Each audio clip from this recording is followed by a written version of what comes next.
الحمد لله رب العالمين والصلاة والسلام على سيدنا محمد وعلى آله وصحبه أجمعين. أما بعد فأعوذ بالله من الشيطان الرجيم. بسم الله الرحمن الرحيم. اقترب للناس حسابهم وهم في غفلة معرضون ما يأتيهم من ذكر من ربهم محدث إلا استمعوه وهم يلعبون لاهية قلوبهم. صدق الله العلي العظيم. وقال النبي صلى الله عليه وسلم إن العيش عيش الآخرة. وقال عليه الصلاة والسلام النار أقرب إلى أحدكم مثل شراك عليه والجنة مثل ذلك أو كما قال عليه الصلاة والسلام.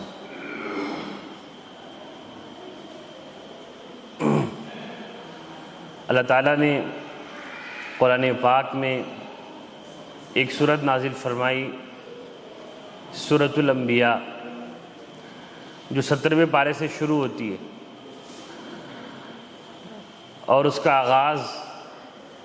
بہت ہی دردناک، درد بھرے انداز سے اور انسانوں کی آخرت کے تعلق سے غفلت کو بیان کرنے کے انوکھے انداز سے شروع ہوتی ہے۔ ارشاد فرمایا اللہ جل شانہ نے اقترب للناس حسابهم وهم فی غفلۃ معرضون،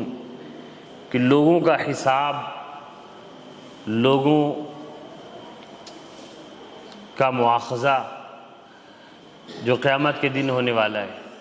لوگوں کا حساب کا وقت قریب آ چکا ہے اور لوگ ہیں کہ غفلت میں جی رہے ہیں۔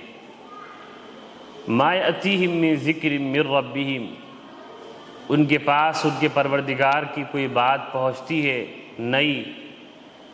تو وہ الا استمعوہ وہم یلعبون، تو وہ توجہ کے ساتھ نہیں سنتے، اس پہ کان نہیں دھرتے، اہمیت نہیں دیتے۔ لاہیۃ قلوبہم، ان کے دل ذرا بھی ان باتوں کی طرف، آخرت کی طرف، اپنے انجام کی طرف متوجہ نہیں ہوتے، ان کا دل مسلسل اپنی اس دنیاوی زندگی میں لگا رہتا ہے۔ یہ ایک درد بھرا آغاز ایک سورت کا اور ہماری صورتحال ہے جس کو اللہ جل شانہ نے بیان فرمایا کہ حساب کا وقت قریب آ چکا ہے، ہر شخص کے لیے حساب کا وقت قریب آ چکا ہے۔ کوئی یہ نہ سوچے کہ قیامت تو بڑی دیر بعد آئے گی، قیامت کو بڑا وقت ہے، کیونکہ یہ آیت جب نازل ہوئی تو اس کو دنیا میں نازل ہوئے 1400 سال سے زیادہ کا عرصہ گزر چکا ہے۔ اس وقت جو انسان دنیا میں رہتے تھے ان سے بھی اللہ نے اس آیت کے ذریعے یہی کہا کہ حساب کا وقت قریب آ چکا۔ حالانکہ 14 صدی گزر گئی، حساب کا وقت تو نہیں آیا، قیامت تو نہیں آئی۔ تو اس کا مطلب یہ نہیں ہے کہ قیامت والے حساب کی بات کی جا رہی ہے کہ جب قیامت بپا ہوگی، بلکہ اللہ کے رسول صلی اللہ علیہ وسلم نے اور صاف کر دیا اس بات کو یہ کہہ کر کہ جہنم تم میں سے ہر ایک شخص کے لیے اپنی جوتوں کی فیتے سے زیادہ قریب ہے، کہ جھک کر پا سکتا ہے۔ انسان کی جوتے میں جو فیتے لگے ہوتے ہیں، اس میں جو گھنڈی لگی ہوتی ہے چپل میں، وہ کتنی قریب ہے کہ ذرا سا جھکا اور اسے چھو لیا، اتنی قریب ہے۔ ایسے ہی جہنم ہر ایک شخص کے لیے اتنی ہی قریب ہے۔ والجنۃ مثل ذلک، اور اگر جنت میں جانا ہے تو جنت بھی اتنی ہی قریب ہے کہ بس ذرا سا جھکا اور پا لیا۔ تو اس کا مطلب یہ ہوا کہ اس حساب سے جس کا تذکرہ اللہ تعالیٰ نے قرآن میں فرمایا ہے، وہ قیامت کا دن مراد نہیں ہے جس کو ابھی آنا باقی ہے، بلکہ وہ حساب کتاب ہے جو مرنے کے بعد سے ہی شروع ہو جاتا ہے۔ اور یہ بات سچی ہے کہ قیامت ہمارے لیے نہیں آئی ہے، بس جتنے لوگ بھی دنیا سے جا چکے ان کی قیامت آ چکی، وہ اپنے انجام پر پہنچ چکے، وہ اپنے اعمال کا مزہ چکھ رہے ہیں، اچھا کیا تو اچھا، برا کیا تو برا۔ قبر کی دنیا اس دنیا سے الگ دوسری دنیا ہے، وہ آخرت سے لگی ہوئی، آخرت سے ملحق دنیا ہے۔ اس لیے اللہ کے رسول صلی اللہ علیہ وسلم نے ارشاد فرمایا کہ قبر یا تو انسان کے لیے روضہ من ریاض النار، جنت کے باغ کی ایک کیاری اور ایک جنت کا ایک ٹکڑا مان لیجئے، یا حفرہ من حفر النیران، یا جہنم کے ایک گھڑوں میں سے ایک گھڑا ہے۔ تو وہ جنت کا حصہ ہے یا جہنم کا حصہ ہے؟ من مات فقط قامت قیامتہ، جو مر گیا اسے قیامت آ گئی۔ اب یہ بات سمجھ میں آ گئی کہ جب موت ہو جاتی ہے تو انسان قیامت میں پہنچ جاتا ہے۔ وہ جو حصی قیامت ہے کہ ساری کائنات ختم کر دی جائے گی اور ایک الگ منظر ہوگا، بظاہر محسوس طور پہ جسموں کے ساتھ اللہ تعالیٰ حساب و کتاب لیں گے، وہ تو بعد میں واقع ہونے والی ہے، لیکن جو انجام ہے، عذاب کا انجام یا ثواب کا انجام، وہ تو شروع ہو جاتا ہے موت کے ساتھ ہی۔ تو اللہ فرماتے ہیں کہ وہ حساب کا وقت تو قریب آ چکا ہے، قبر میں بھی حساب ہوگا، چھوٹا موٹا سوال ہوگا۔ وہ دراصل قیامت کے جو لمبا چوڑا حساب قیامت میں ہونے والا ہے، اس کا ایک ٹکڑا ہے، اس کا ایک جز ہے، اس کا حصہ ہے، اس کا عنوان ہے قبر میں۔ 3 سوال تو ہوں گے، لیکن وہ 3 سوال میں ساری چیزیں چھپی ہوں گی کہ رب کو مانا کہ نہیں مانا، اپنے حبیب حضرت محمد مصطفیٰ صلی اللہ علیہ وسلم کی لائی ہوئی باتوں کو قبول کیا نہیں کیا، ان کی زندگی اپنایا کہ نہیں اپنایا، دین کون سا اختیار کیا، طریقہ زندگی کون سا اپنایا، دین والا کی بے دینوں والا۔ تو وہ حساب شروع ہو گیا۔ اقترب للناس حسابهم وهم فی غفلۃ معرضون۔ کیا منظر کشی کی اللہ جل شانہ نے کہ لوگوں کا حساب کا وقت قریب آ چکا ہے اور لوگ غفلت میں ڈوبے ہوئے، رخ پھیرے ہوئے ہیں۔ ذرا اس آیت کی منظر کشی اپنے ذہن میں تازہ کیجئے، دیکھیے کہ جہنم تیار ہے، سوچئے کہ جنت تیار ہے، اس کے نعمتیں بالکل ریڈی ہیں، جہنم کے عذاب ریڈی ہے، بالکل دہک رہی ہے جہنم پہلے سے ہی، یہ ہمارا عقیدہ ہے، جہنم تیار ہے۔ حدیث شریف میں کہ اللہ تعالیٰ نے جنت کو بنا دیا، جبریل علیہ السلام کو بھیجا دیکھ کر آؤ، جہنم کو بنا دیا، ان کو بھیجا دیکھ کر آؤ، اور پھر ہمارے آقا حضرت محمد مصطفیٰ صلی اللہ علیہ وسلم تو اپنی آنکھوں سے دیکھ کر آئے، وہاں پر جا کر آئے، جہنم کو دیکھ کر آئے، جنت میں داخل ہو کر کے آئے، تیار ہو چکی ہے۔ اور یہاں پر انسان جن کے لیے وہ عذاب تیار ہے، جن کے لیے وہ جنت تیار ہے، کیسے اپنی زندگی میں مست ہے؟ تو پھر یہ منظر کشی قرآن کی بڑی معجزانہ لگے گی، کرشمائی لگے گی۔ اقترب للناس حسابهم، کہ اللہ وہ قیامت بپا ہونے کو ہے، موت بالکل تیار ہے، اس کی زندگی کا وقت لکھا ہوا ہے کہ اب یہ مرنے والا ہے، اس سال یہ مر جائے گا، یہ 10 سال بعد مر جائے گا، یہ موت کے قریب آ گیا، اور یہ انسان اس کا حال یہ کہ صبح نکلا تو اللہ کا نام ہی نہیں لیا، حرام کھایا، مسجد میں داخل نہیں ہوا، نماز نہیں پڑھتا، روزے نہیں رکھتا، ہر قسم کی برائیاں کر رہا ہے، اس کے ذہن میں صرف دنیا سوار ہے، یہ زمینیں صرف ناپ رہا ہے، یہ اکاؤنٹ کو صرف چیک کروا رہا ہے، یہ صرف یہ دیکھ رہا ہے کہ میرا بیٹا کتنا کما رہا ہے، یہ صرف دیکھ رہا ہے کہ میرے بیٹے بڑے اگلی نسل میں کیا کرنے والے ہیں، آخرت کی فکر نہیں ہے۔ تب یہ قرآن پاک کی یہ کرشمائی معجزانہ منظر کشی سامنے آئے گی۔ اقترب للناس حسابهم وهم فی غفلۃ معرضون، کہ لوگ غفلت میں بے رخ ہیں بالکل اللہ تعالیٰ کے عذاب کی طرف سے۔ ما یأتیہم من ذکر من ربہم محدث الا استمعوه وهم یلعبون، اللہ فرماتے ہیں کہ کوئی بھی نئی بات اللہ کی طرف سے انہیں پہنچتی ہے، یہ دھیان سے سنتے نہیں ہیں، جس سے ایک آدمی کھیل میں لگا ہوا ہوتا ہے، مست ہوتا ہے، ایسے ہی بہت ہی انسیریسلی، بہت ہی غیر سنجیدہ، بڑی غفلت کے ساتھ سنتے ہیں، اور ایک کان سے سنا دوسری کان سے نکال دیا۔ آج ہمارا حال یہی تو ہے مسلمانوں کا کہ جب مسجد میں آتے ہیں تو سر تسلیم خم کیے بیٹھے رہتے ہیں، ایسا لگتا ہے کہ جیسے پرندے سروں پہ بیٹھے ہوں، لیکن دل میں بات نہیں اترتی، دلوں میں ایمان زندہ نہیں ہے، صرف کانوں تک ہے۔ حضور نے فرمایا تھا صلی اللہ علیہ وسلم کہ زمانہ ایسا آئے گا کہ ایمان والے ایسے لا یجاوز ایمانہم تراقیہم، ایمان صرف گلے تک ہوگا، بولنے تک ہوگا، کلمہ پڑھے گا، سبحان اللہ پڑھے گا، ہر سلام پھیرنے کے بعد 33 مرتبہ سبحان اللہ پڑھتا ہے، اللہ اکبر پڑھتا ہے، لیکن وہ صرف زبان تک رہتا ہے، سبحان اللہ سبحان اللہ سبحان اللہ سبحان اللہ، گن رہا ہے اللہ اکبر اللہ، دل میں نہیں اترا کہ اللہ اکبر بولا تو اللہ کی بڑائی بھی آئی، سجدے میں گیا اللہ اکبر بولتے ہوئے تو سوچا اللہ بہت بڑے ہیں اپنی رحمت کے اعتبار سے، اللہ بہت بڑے ہیں اپنی قدرت کے اعتبار سے، اللہ بہت بڑے ہیں اپنے عذاب دینے کے اعتبار سے، اللہ بہت بڑے ہیں نعمت دینے کے اعتبار سے، اللہ کی بڑائی نہیں سوچ رہا ہے۔ جو بھی ذکر ہے وہ صرف زبان پر ہے، جو رکوع ہے وہ کمر تک محدود ہے، سجدے پیشانی تک ہے، دل میں نہیں پہنچ رہا ہے کچھ۔ یہ ہے وہ کیفیت جس کو اللہ تعالیٰ نے بیان فرمایا ہے، لاہیتن قلوبہم، ان کی دل سراسر لہو میں مبتلا ہیں، بالکل غفلت میں ڈوبے ہوئے ہیں، غفلت کے سمندر میں غرقاب ہیں۔ اسی لیے پیارے حبیب حضرت محمد صلی اللہ علیہ وسلم بار بار صحابہ کرام کو، وہ صحابہ جو دنیا میں ایک طرف کونے میں بیٹھنے کے لیے نہیں پیدا کیے گئے تھے، جن کو نبی پاک صلی اللہ علیہ وسلم نے یہ نہیں تربیت کی تھی صحابہ کرام کو کہ تمہیں ایمان لا کر ایک کونے میں بیٹھ رہنا ہے، بلکہ پورے جہاں کی تعمیر کرنی تھی، جو کچھ فساد بپا ہے دنیا میں اسے ختم کرنا تھا، مظلوموں کو سہارا بننا تھا، فقیروں کی مداوات کرنی تھی۔ بہت بڑا کام، بڑی ذمہ داری ان کے کندھوں پر حضور پاک نے دی تھی، لیکن بار بار قرآن پاک خود صبح و شام ان کو آخرت یاد دلا رہا ہے کہ جب تک آخرت یاد رہے گی انسان قدم نہیں ڈگمگائیں گے، اور جہاں آخرت سے غافل ہوا پھر انسان ہر قسم کے ناجائز کام کا ارتکاب کرے گا۔ زندگی اسی کا نام ہے کہ ہمیشہ آخرت ملحوظ رکھا جائے۔ فرمایا کہ عجبت لمن ایقن بالموت وهو یفرح، بڑا تعجب ہے مجھے اس شخص پر جو موت کا یقین بھی رکھتا ہے اور خوش بھی رہتا ہے، صبح شام بڑا خوش ہے،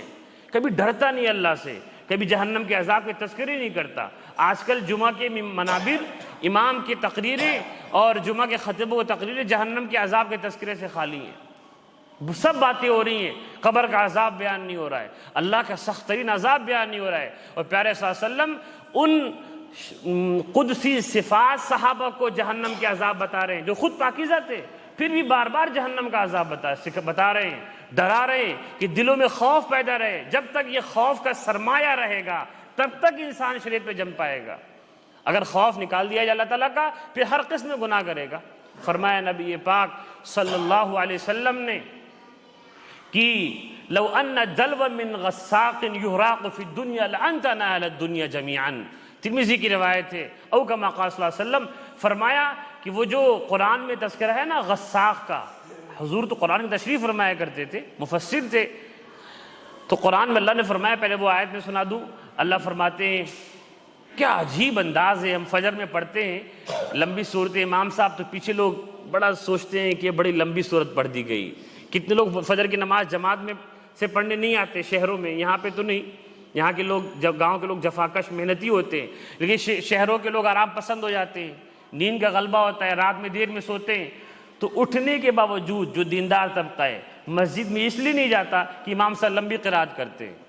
اور وہ قرآن میں پڑھا کیا جا رہا ہے، اسے بالکل غافل ہے۔ وہی جو اللہ نے بیان فرمایا یہ قرآن پڑھا جاتا ہے، ادھر دل میں غفلت میں مبتلا ہے۔ اللہ فرماتے ہیں کہ ان یوم الفصل کان میقاتا، کہ فیصلے کا جو دن ہے، جس دن فیصلہ کیا جائے گا وہ متعین ہو چکا ہے۔ یوم ینفخ فی الصور، جس دن سور پھونکی جائے گی، سور میں پھونک ماری جائے گی، فتأتون افواجا، تو سارے مردے، گڑے ہوئے مردے اٹھ کھڑے ہوں گے، اور سارے لوگ، جانور اور انسان، جن و انس، سب زندہ ہو کر جوغ در جوغ ٹولیوں کے شکل میں بھاگتے ہوئے آئیں گے میدان محشر میں۔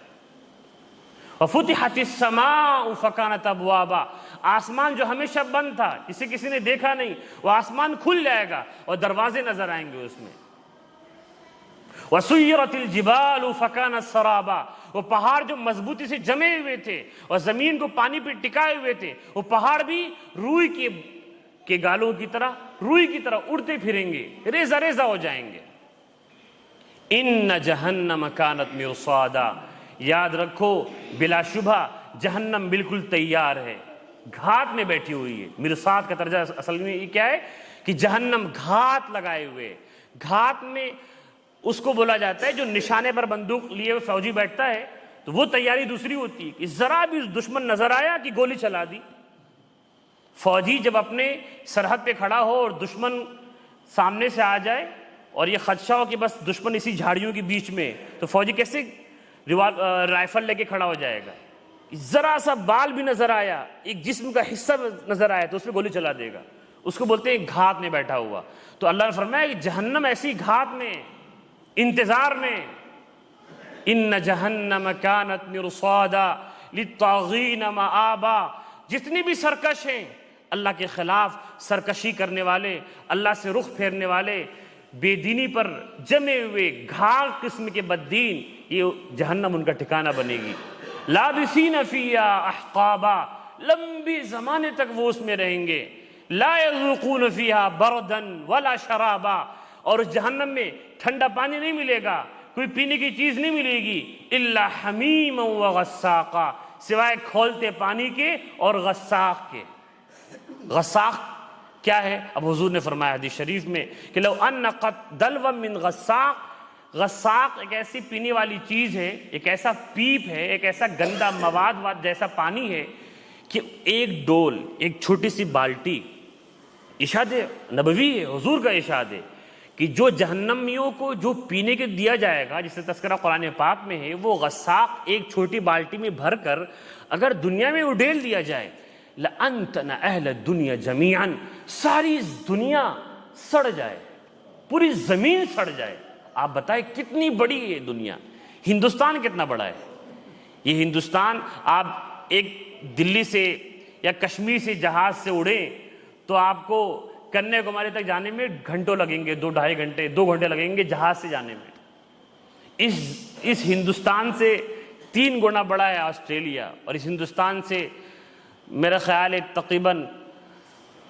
7 گنا بڑا ہے رشیا، اور ایسے کتنے بڑے ملک ہیں، کتنی بڑی یہ دنیا، اور جتنی بڑی دنیا ہے، زمین ہے، جتنے ممالک ہے دنیا میں، تقریباً 200 ممالک، یہ سارے ایک سمندر میں ڈوب سکتے ہیں، بحر کاہل میں، اور یہ سمندر بھی 7 ہیں۔ اتنی بڑی دنیا، ایک ڈول غساق اگر اڈیل دیا جائے، ساری زمین اور سمندر سڑ جائے، وہ پلایا جائے گا۔ اللہ کا عذاب بڑا سخت ہے، اور یہ تیار ہے۔ اسی لیے صحابہ کرام رونے لگتے تھے، مسجد بلکنے لگتی تھی، ایسا لگتا تھا کہ مسجد کے یہ کھمبے بھی رو رہے ہیں اللہ کے عذاب کے تذکرہ سن سن کر کے۔ اور اب لوگ غافل ہیں، ہر آدمی دنیا میں مست ہے۔ ایک مرتبہ نبی پاک صلی اللہ علیہ وسلم، وہ غزوہ خندق کا واقعہ ہے، غزوہ خندق جب کفار ہر طرف سے اکٹھا ہو کر تمام ممالک کا جیسے الائنس ہو جاتا ہے نا کہ امریکہ نے 48 ملک مل کر کے افغانستان پہ حملہ کر دیا، ایسی ساری عرب کے دشمن مدینہ منورہ پر حملہ آور ہو گئے، اور پہلے سے کوئی خبر نہیں تھی۔ نبی پاک صلی اللہ علیہ وسلم نے صحابہ سے مشورہ کیا، اور یہ طے ہوا کہ مدینہ منورہ کے باہر جو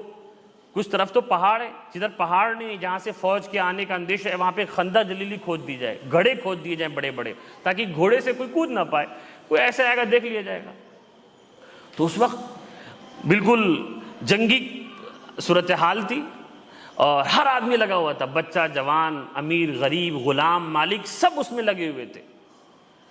اور روایت میں ہے کہ صحابہ کے پاس غلام نہیں تھا اس ٹائم پہ، بڑی بری ہے، شروع کا زمانہ ہے مدینہ منورہ کا، سب لوگ خندق کھود رہے ہیں، نمازیں بھی چھوٹ گئی، نماز پڑھنے کا وقت نہیں ملا۔ خود نبی پاک صلی اللہ علیہ وسلم کی زندگی میں 2 بار نماز قضا ہوئی ہے، ایک سفر میں جب سو گئے سب لوگ، اور ایک بار یہ 4 نمازیں قضا ہوئیں، 4 مطلب کہ 4 ایک ساتھ پڑھے، ظہر اثر مغرب قضا ہوئی، عشاء میں سب نمازیں پڑھے۔ وہ خندق کے دن یہ گھڑے کھودنے میں اتنا اہم ترین مسئلہ تھا کہ نماز پڑھنے کی فرصت نہیں، ہر آدمی لگا ہوا ہے۔ اس وقت حضور ایک مرتبہ اسی میدان میں حضور کی نظر پڑی صحابہ پر کہ سب لوگ تھکے ہارے۔ اسی موقع پر حضور پاک علیہ الصلوۃ والسلام نے اپنے بطن مبارک پر، پیٹ پر 2 پتھر باندھے تھے بھوک کی وجہ سے۔ ایسا نہیں تھا کہ مدینہ جو کھجوروں کا شہر ہے وہاں کھجور کھانے کو نہیں ہے، ایسا نہیں کہ سارے مسلمان غریبی کہ 2 کھجور کھانے کو نہیں ہے، مسئلہ یہ نہیں تھا، مسئلہ یہ تھا کہ وقت نہیں تھا کہ 2 کھجور کھا کے پیٹ بھوک بجھائیں، پانی پینے کا وقت نہیں تھا۔ پتھر باندھ لیے، جو پتھر جس کو نکال رہے تھے، پتھریلی زمین ہے مدینہ منورہ کی، اسی پتھر کو باندھ لیا کہ پیٹ بھرنے کا ٹائم نہیں ہے، پتھر لگا رہے گا تو بھوک نہیں لگے گی۔ صحابہ ایک ایک پتھر باندھے، حضور 2 پتھر، اسی موقع کا واقعہ ہے۔ تو حضور نے نظر ڈالی، صحابہ کرام بھوک اور تھکن سے پریشان، بھوکے نڈھال تھکے چور، لیکن کھودے جا رہے ہیں، خود حضور پاک بھی کھود رہے ہیں صلی اللہ علیہ وسلم۔ تو حضور نے صحابہ کرام کو امید دلائی، اور حضور کا طریقہ تھا کہ بار بار آخرت کو یاد دلاتے تھے، حوصلہ شکستہ کو امید دلاتے تھے آخرت کے ذریعے سے، ایسی سرکشوں کو خوف دلاتے تھے آخرت کی یاد کے ذریعے۔ ہر وقت ہر ایک کی ضرورت ہے کہ جہنم اور جنت کو یاد کیا جائے، تاکہ غریبوں کو بھی دلاسا ہو کہ جنت ملے گی ہمارے لیے، سکون پائیں گے، اور امیروں کو بھی وہ بھی محدود ہو جائیں، وہ بھی حد میں رہیں کہ جہنم کا عذاب تیار ہے، مال ملا ہے تو سرکش نہیں ہونا ہے۔ ہر ایک آدمی سیٹل کب رہے گا؟ جب آخرت کو یاد رکھے گا۔ تو حضور نے اس وقت پڑھا تھا شعر کے انداز میں، اللہم ان العیش عیش الآخرہ، سب سارے صحابہ کو سنایا اور سب نے سنا، اور جیسے کہ جب کوئی وزن اٹھایا جاتا ہے سب لوگ گا کے پڑھتے ہیں، سب لوگ گا کے پڑھنے لگے، اللہم ان العیش عیش الاخرہ، سنو لوگو قسم ہے زندگی تو آخرت کی زندگی ہے، یہ دنیا کی زندگی بہت چھوٹی، بہت محدود، اس کا کوئی، یہ پوری دنیا کے سامنے ایک ذرے برابر بھی نہیں ہے، اس کی حیثیت آخرت کے سامنے بہت چھوٹی ہے۔ اصل زندگی تو آخرت کی زندگی ہے کہ یہاں پہ تم تھکے مرے پیاسے رہے بھوک میں رہے کوئی فرق نہیں پڑتا، اللہ خوش ہے، سب ملے گا۔ فاغفر للانصار والمہاجرہ، اے اللہ ان انصار و مہاجرین کو معاف فرما۔ تو صحابہ بھی جوش میں آ گئے، نحن الذین بایعوا محمدا علی الجہاد ما بقینا ابدا، ہم نے محمد پر بیعت کر لی ہے، ہم جہاد پر ڈٹے رہیں گے جب تک زندگی باقی ہے۔ وہ بھی شعر پڑھنے لگے اور پورا منظر، پوری فوج، پورے صحابہ کا لشکر یہ گانے لگا، نحن الذین بایعوا محمدا۔ تو آخرت کی جب یاد تازہ ہو جائے اور آپ کو معلوم ہو کہ جنت میں کیا نعمتیں ہیں، تو بھی دنیا کی تھوڑی سی مشقت برداشت کر لیں گے اور نمازیں نہیں چھوٹیں گی، چاہے کچھ چھوٹ جائے، سجدوں کا مزہ آپ پانے کی کوشش کریں گے چاہے کہیں جانا پڑے۔ ارشاد فرمایا نبی پاک صلی اللہ علیہ وسلم نے کہ یؤتی یوم القیامت بانعم اہل الدنیا، قیامت کے دن اللہ تعالیٰ بلائیں گے ایک ایسے آدمی کو جو دنیا میں سب سے زیادہ عیش میں رہا ہوگا، انعم، بڑی نعمت میں رہا ہوگا۔ پیسے والا نہیں بولا کہ بہت سے پیسے والے تو بھی پریشان رہتے ہیں، اس آدمی کو بلائیں گے جو دنیا میں بہت زیادہ عیش رہا ہو، سب سے زیادہ۔ پتہ نہیں کون ہوگا وہ آدمی جو اس دنیا کا سب سے زیادہ مزہ لیا ہوگا، کوئی بھی ہو سکتا ہے، اس کو بلایا جائے گا۔ فَيُسْبَغْ صَبْغَةً فِي النَّارِ، ایک بار اس کو جہنم میں ڈالا جائے گا بس۔ صبغہ بولتے جیسے ہم پینٹ کرتے ہیں دیوار میں، وہ جو برش والا جو پینٹ کرتے ہیں، اب تو وہ رول والا بھی آ گیا، تو ایک بار وہ جو برش کو ڈالتے ہیں نا پینٹ میں کہ پینٹ لگے جو پھر دیواریں مارا جائے، ایک بار ڈال کے نکال لے، اس کو بولتے ہیں صبغہ، ایک بار رنگ لگانا، بس اس کو جہنم کا رنگ لگا کے نکالا جائے گا، ایسے ڈبکی مار کے، جیسے برش کو پینٹ کے بالٹی میں ڈال کے نکال لیتے ہیں، ایسے اس آدمی کو جہنم کے اندر ڈال کے نکال لیا جائے گا۔ اور اسے پوچھیں گے اللہ تعالیٰ هل رأيت خيرا قط، هل رأيت نعمة قط، کیا تم نے کبھی مزہ چکھا ہے، کبھی عیش میں رہے ہو؟ کہ ما رأيت خيرا قط وما رأيت نعمة قط، میں نے کبھی اتنا تکلیف جھیل لے گا وہ لمحے بھر میں کہ سارے عیش بھول جائے گا۔ دنیا میں اگر وہ 80 سال رہا اور 80 سال کا ہر لمحہ وہ عیش میں رہا، مخبل پہ سویا، لذیذ کھانے کھایا، بہترین بیوی پایا، کنیزوں میں رہا، بادشاہت کیا، سلطنت کیا، ہواؤں میں اڑا، سب کچھ کیا، لیکن جہنم میں ایک جھونکا پا کر کہے گا کہ میں نے کبھی عیش دیکھا ہی نہیں ہے، تو اس دنیا کا کیا فائدہ پھر، جہاں کی ساری لذتیں جہنم کی ایک لمحے کے عذاب سے کہیں فروتر ہیں، نیچے برابری نہیں کر سکتے۔ تو کیسے لوگ تیار ہیں کہ جہنم جھیل لیں گے، ایک نماز میں 80 سال ہی تو جلنا ہے جہنم میں، کتنی نمازیں چھوڑ چکے ہیں، کتنی غفلت ہے۔ اللہ کے وہ آیت اب پھر سے سن لیجئے، ما اقترب للناس حسابهم وهم فی غفلۃ معرضون، اللہ فرما رہے ہیں، اللہ کون کہہ رہا ہے اس کو تصور کر کے، اللہ کہہ رہے ہیں، کائنات کو بنانے والا، آسمان و زمین کو چلانے والا، ذرے ذرے کی نگرانی کرنے والا، وہ کہہ رہا ہے کہ لوگوں کا حساب کا وقت قریب آ گیا، لوگ ہے کہ غفلت میں جی رہے ہیں، بے رخ، پرواہ نہیں ہے قرآن پاک کی، دین کی، اللہ کے رسول کی باتوں کی۔ اور فرمایا حضور نے آگے، وَيُؤْتَى، بلایا جائے گا قیامت کے دن میں، بِأَشَدِّ النَّاسِ بُوسًا یوم القیامہ، دنیا میں سب سے بدتر جو آدمی رہا ہوگا، سب سے بری حالت میں جو بھی ہو، اس کو بلایا جائے گا۔ ابھی خبر پڑا میں نے کہ ایران میں ایک سے ایک لوگ ہوتے ہیں، کہ ایران میں ایک آدمی کی سفتے موت ہوئی، وہ آدمی 50 سال سے نہایا نہیں تھا، 50 سال سے نہایا نہیں تھا، اب وہ گنیز بک والے ورلڈ ریکارڈ والے دوڑ رہے ہیں کہ اس کا نام لکھ لیا جائے، سب سے گندا آدمی۔ تو کہتے ہیں کہ صاف پانی پیتا بھی نہیں تھا، تیل کے گندے کنسٹر میں پانی رکھ کے گندا پانی پیتا تھا، اور 50 سال تک جی گیا، 92 سال اس کی عمر ہوئی۔ ایسے گھناؤنے لوگ بھی جی لیتے، دنیا میں کچھ قانون نہیں ہے، اللہ کے فیصلے ہیں۔ ڈاکٹر سے پوچھیں گے تو آدمی جینا ہی نہیں چاہیے تھا، کہ جو پانی گندا پی رہا ہو اور کھانا یہ پتہ نہیں سڑا ہوا کھانا کھاتا تھا وہ، تو ڈاکٹر لوگ کہیں گے جی نہیں پائے گا، لیکن وہ 92 سال جیا۔ تو کوئی بھی آدمی ہوگا دنیا میں جس نے کوئی نعمت نہیں دیکھی، آدم علیہ السلام سے لے کر آخری انسان تک سب سے بدحال آدمی کو بلایا جائے گا، نہ جانے کون ہوگا،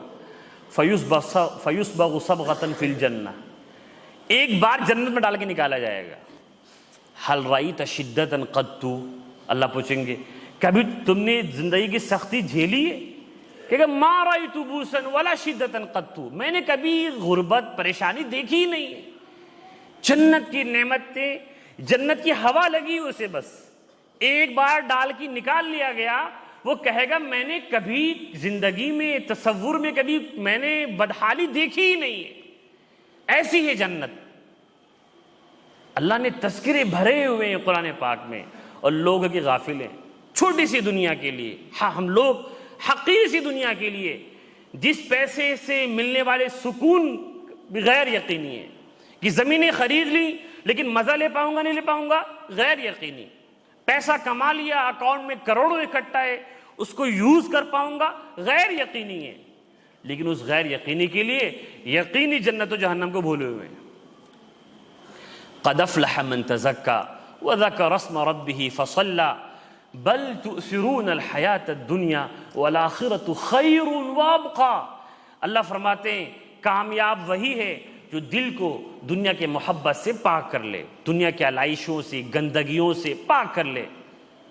اور اپنے رب کو، نام کو یاد کرے، ذکر کرے اللہ کا دل سے، اور نماز پڑھے۔ فصلی،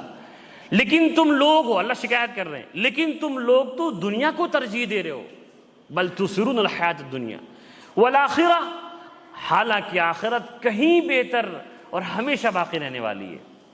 یہ اللہ کا ارشاد ہے۔ تو لوگوں ہم سب کو اللہ کی طرف رجوع کرنا ہے، اللہ سے توبہ کرنا ہے، گناہوں والی زندگی کو چھوڑنا ہے، ہر قسم کے گناہ، جو مالی معاملات ہم سے غلط ہو گئے اور اس غلط معاملے کی وجہ سے کچھ جائیدادیں اکٹھا ہے، صاف کر لیجئے موت سے پہلے۔ جو رشتے ناطے ہم نے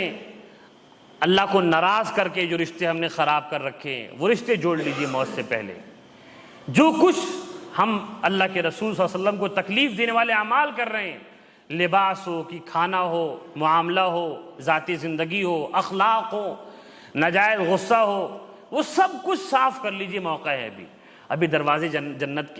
توبہ کے دروازے ابھی کھلے ہوئے ہیں، اللہ معاف کریں گے، اللہ بڑے رحم کرنے والے ہیں۔ اور آخرت کو یاد کیجئے، بچوں کو ہر قسم کی تعلیم سے پہلے آخرت کا عقیدہ سکھائیے، ان کے دل میں اللہ کا عذاب کا خوف بیٹھائیے، اور جنت کی طلب، اس کی پیاس، اس کی للک بیٹھائیے۔ اللہ تعالی ہم سب کو اپنے عذاب سے بچائے۔